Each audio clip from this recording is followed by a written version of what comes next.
until you have had the taste of finishing,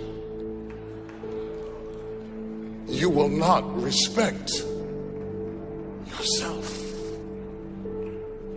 Until you follow through, until something is done, come hell or high water, tears and struggles and pain, and you go through it anyway, and you show up and you continue to fight on no matter the circumstances. After a while, something begins to wither inside of you. How do you do that? How do you change your mind away from fear to big, hairy, audacious goals? How do you do this thing where you become what you think about?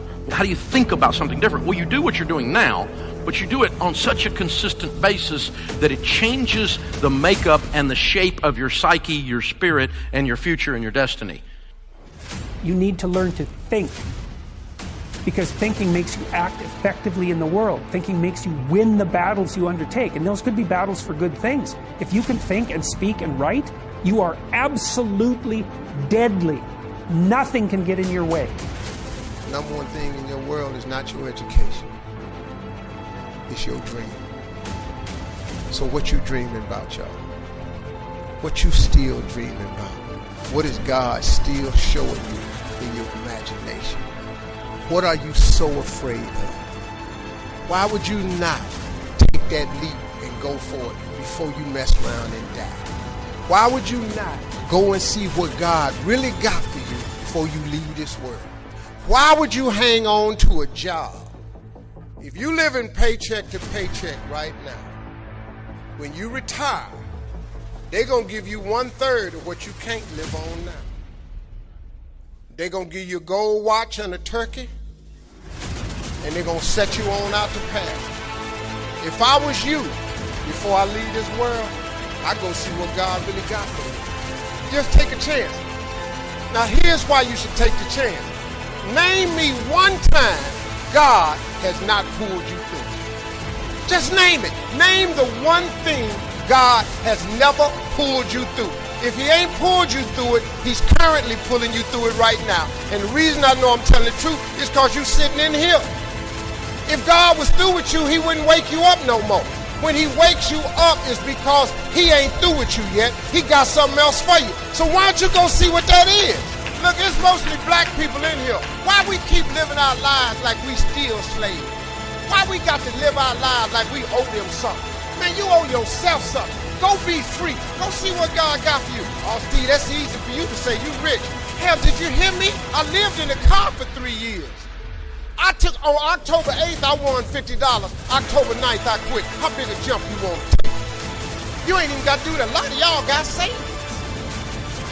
You may not have 3 years up, but you only need a little bit. Just jump. Go see what God got for you. Quit sitting here in your life posturing like it's okay. Quit funking the fake. Quit faking the funk. Quit got people thinking you something you ain't, man, when you really know you won't be something else. Some people quit because things are out of control. Nobody quits what you can control. But the moment you get in something where you don't get your way, or you get reprimanded, or you get corrected, or you go through this, or you go through that, or you go through the other, or it's bad conditions or bad circumstances, the first thing the immature mind says is, this is ridiculous, I quit. My self-esteem, even though I was building it up and I lost weight and stuff like that, I'm now around the most uncommon of uncommon people. And I'm like, my God, I'm here. Do I belong here? Do I belong here? So your mind has a good way of taking the path of least resistance. Whenever friction happens, friction causes growth. Whenever friction happens, that's why a lot of us don't have any growth, because when friction happens, we go the opposite direction. So in my mind, when friction happened, my mind said, oh, hey, man, let's get out of here. You're not real. You've lied your whole life. You come from this, you come from this, you can barely read. Those things, so whenever times got hard, my mind said, you're not good enough. Let's go. So my eyes, my mind weren't connecting. So how you combat that is this. I call it the cookie jar. You have to remind yourself. We all have a story. We've all of us have gone through very hard times. But when we're in a hard time, our mind has a way of forgetting what all we've overcome. I have a way of taking 1 second when I want to quit and saying, okay, you endured this. So I look at my life and how I came up as the ultimate training ground versus most people look at it as why? Woe is me. God, why? Why? I had to flip this upside down and say, hang on a second. God was training me to be one of the baddest men on the planet Earth. That's how, this was my journey. Because those things beat me, but they didn't kill me. You got to have a permeating attitude that you're going to win. You got to have a positive outlook. You got to be optimistic. You got to know you're going to win. You got to, right now, you got to say, I'm going to win. I don't mean just this contest. I don't mean the contest. I mean, I'm going to win. I'm going to win. My life is going to win. There's going to be a victorious life here. Because listen to me, the price you pay for losing here is too extreme. You have to carry the burden of failure the rest of your life. You carry that around with you if you fail here. The biggest thing that breaks my heart is you feel the spirit right now, and then when you get back, these dream stealers run into you, and they start to steal your dream, and you quit.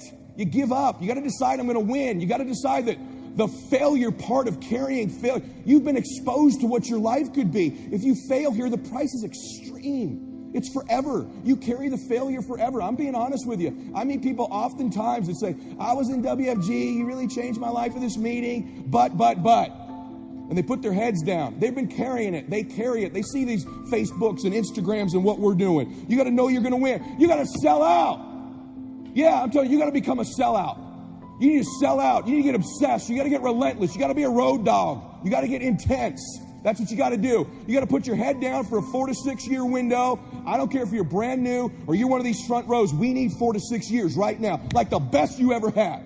You can feel it from me right now. I've been doing this 25 years. I haven't felt like this in 20. This is going to be the best run we've had. We're playing offense again. We're selling the dream again. You can feel it. We got some swagger at this convention, don't we?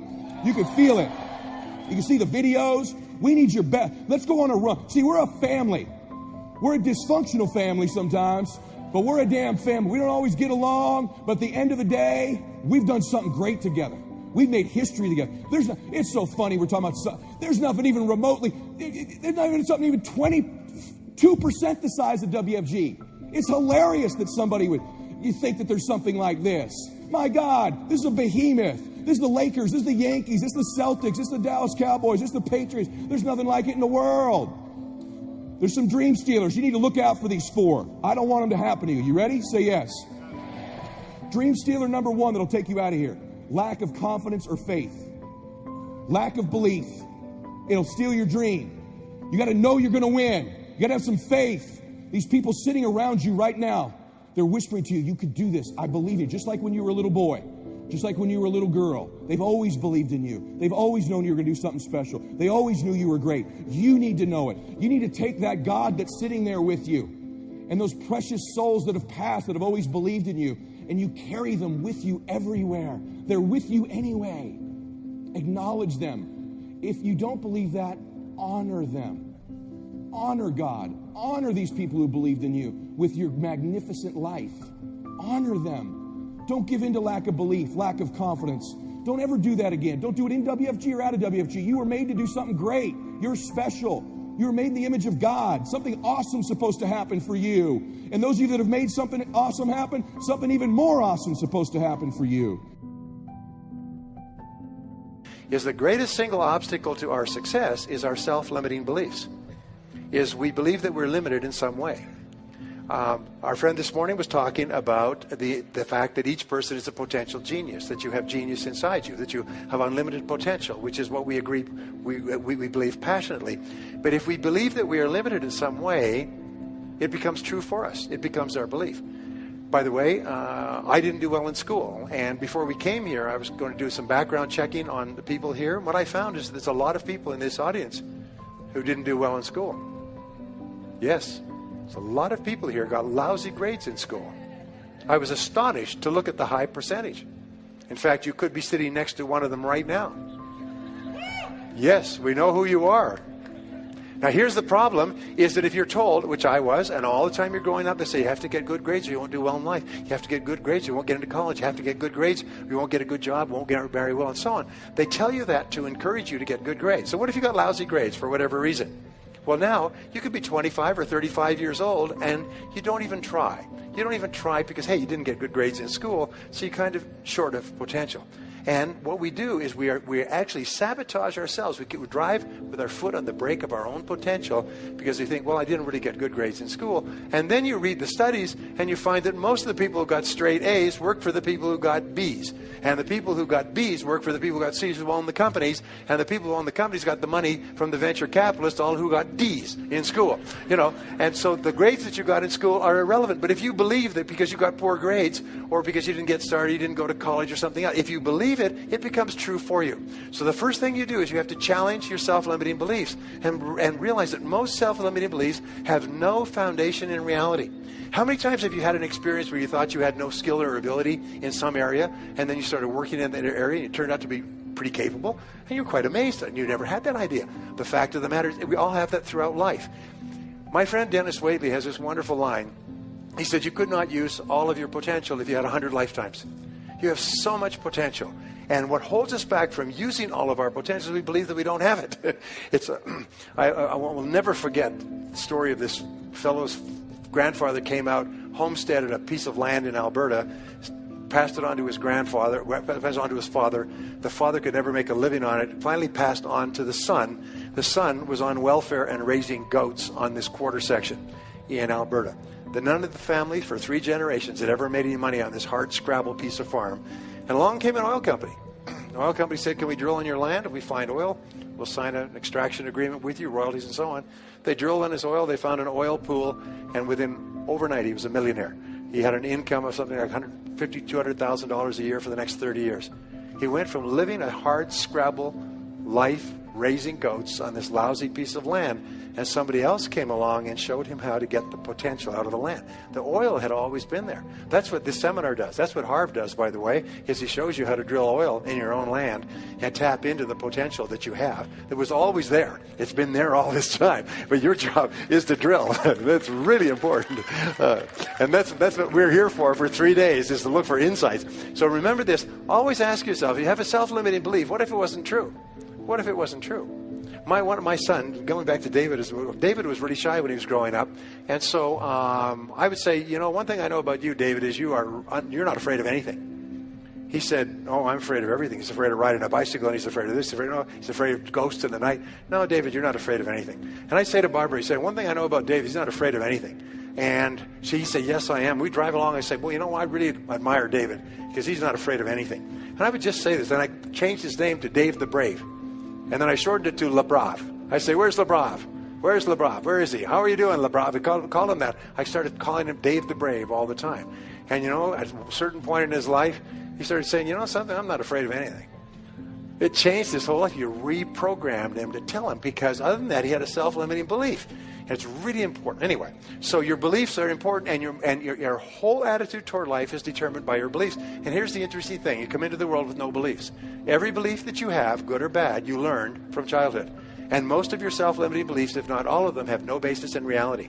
Is you have the capacity to do anything, be anything that you want. You could learn any subject. You could become a doctorate in any university. You could memorize and learn languages. And the more you learn, the more you can learn. The more you use your brain, the more your brain is capable of learning more things. But what holds us back is, so I could never learn languages. Shut up. You could learn languages. I'll tell you what, you went to a foreign country, and the only way you could eat is to learn the language and the words for the food. You'd learn languages at a speed of summer lightning. I know, because I've been there. In other words, the self-limiting beliefs have no reality. So the belief that you have to have programmed in, put in your computer, is that you are going to be a big success in life. And everything that happens is part of this great process. Now, the next law is called the law of expectations. Again, there's libraries of books and years of research on this. Expectations theory, by the way, is the foundation of all economics. It determines the drift of stock markets, the movement of world finances. It determines the investment. Entrepreneurs have high expectations that their entrepreneurial efforts are going to work. We would not start a business without high positive expectations. So expectations have an enormous impact on our attitudes. And here's the interesting thing, is if you believe you're going to be a great success, you expect everything that happens to be part of the great plan. So if you have positive expectations, like a kid's first Christmas, you're positive all the time. And the key to being positive is to look for the good. Expect good things to happen. we say that whatever you expect with confidence becomes your own self-fulfilling prophecy. Is you are constantly predicting your future by talking about how the way you think things are going to turn out.